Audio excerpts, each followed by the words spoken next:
തൊലിയൊക്കെ നന്നായിട്ട് കറുത്ത് ശരിക്കും പഴുത്ത പഴം ഉണ്ടെങ്കിൽ ഇത് കളയണ്ട കേട്ടോ. ദാ ഇതുപോലെ നല്ല അടിപൊളി ടേസ്റ്റിലെ ഹെൽത്തി ആയിട്ടുള്ള ഒരു പലഹാരം റെഡിയാക്കി എടുക്കാവേ. അതും ഒരു തുള്ളി ഓയിൽ പോലും ചേർക്കാതെ സിമ്പിൾ ആയിട്ട് റെഡിയാക്കി എടുക്കാവുന്നതേ ഉള്ളൂ. അപ്പൊ മിസ് ചെയ്യാതെ എല്ലാവരും ട്രൈ ചെയ്ത് നോക്കുക. ഉറപ്പായിട്ടും ദാ ഈ ഒരു ഹെൽത്തി പലഹാരം എല്ലാവർക്കും ഇഷ്ടാവും ട്ടോ. കൂടെ തന്നെ കമന്റ്സ് ഒക്കെ ആണെന്നുണ്ടെങ്കിലും മറക്കാതെ അറിയിക്കണേ. നമ്മുടെ ഈ പലഹാരത്തിനായിട്ട് നന്നായിട്ട് പഴുത്ത 2 നേന്ത്രപ്പഴാട്ടോ എടുത്തിരിക്കുന്നത്. ഇതേപോലെ നല്ലോണം പഴുത്ത പഴം തന്നെ വേണം എടുക്കാനായിട്ട്. അത്യാവശ്യം വലിപ്പമുള്ള പഴമാണെന്നുണ്ടെങ്കിൽ ഒരെണ്ണം മതി. ഞാനിവിടെ മീഡിയം വലിപ്പമുള്ളതായതുകൊണ്ട് 2 എണ്ണം എടുത്തിട്ടുണ്ട്.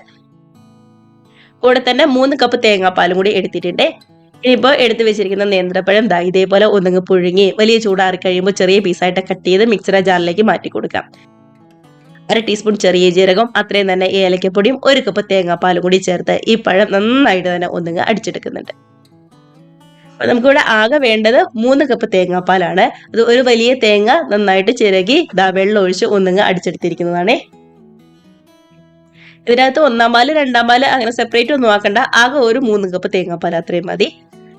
പഴമൊക്കെ നന്നായിട്ട് അടിച്ചെടുത്തിട്ടുണ്ട്. ഇതിലേക്ക് ഒരു മുട്ടയും അതേപോലെ തന്നെ ഒരു 1/2 കപ്പ് പഞ്ചസാരയും കൂടി ചേർത്ത് കൊടുക്കാം.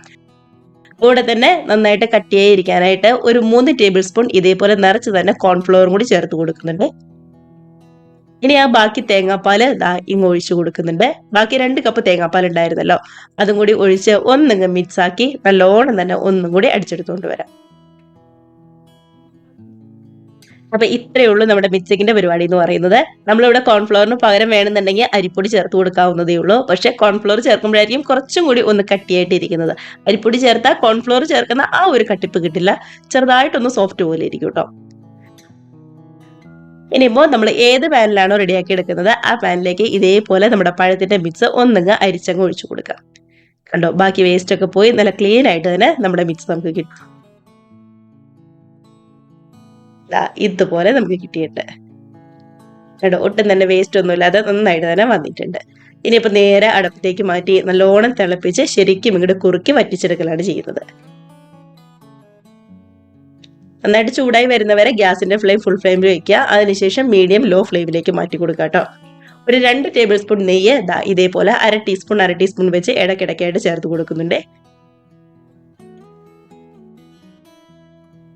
കണ്ടത് ആ സൈഡിൽ നിന്നൊക്കെ ആണെങ്കിലും നന്നായിട്ട് ഒന്നുകിൽ വിട്ട് വരാനായിട്ട് തുടങ്ങിയിട്ടുണ്ട്. ശരിക്കും നമ്മൾ ഹൽവയൊക്കെ റെഡിയാക്കി എടുക്കുന്ന ആ ഒരു പരുവത്തിൽ എത്തുന്നത് വരെ ശരിക്കും മിക്സ് ആക്കി കൊടുക്കുക കേട്ടോ. അത്യാവശ്യം വലിപ്പമുള്ള നോൺ സ്റ്റിക്കിന്റെ ഇതേപോലെ പാനാണ് എടുക്കുന്നതെങ്കിൽ ഒട്ടും തന്നെ പുറത്തൊന്നും പോവാതെ നന്നായിട്ട് തന്നെ കിട്ടും. കണ്ടോ, ഇതുപോലെ നല്ലോണം കട്ടിയായിട്ട് വന്നിട്ടുണ്ട്. അപ്പൊ ഇത് മതി. ഇനി നമുക്ക് സെറ്റ് ചെയ്യാനായിട്ട് ഇതേപോലെ മറ്റൊരു ട്രേയിലേക്ക് അങ്ങ് മാറ്റി കൊടുക്കാം. നമ്മുടെ ഈ ട്രേക്ക് ചുറ്റും ഞാനൊന്ന് നെയ്യ് പറ്റി കൊടുത്തിട്ടുണ്ട്.